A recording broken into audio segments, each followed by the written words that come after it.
தேவா, உங்க பையனை கொண்டது நான் தான். என்ன வேணாலும் பண்ணுங்க, தயவு செஞ்சு வரதா விட்டுருங்க. சார், என்ன அடிங்க கொல்லுங்க, வரதாவை மட்டும் தொடாதீங்க. தேவா சார், விஷ்ணு இந்த கையால தான் கொன்ன, என்ன கொல்லுங்க,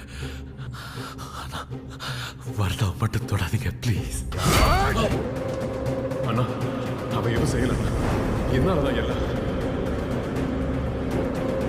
என்ன கொண்டு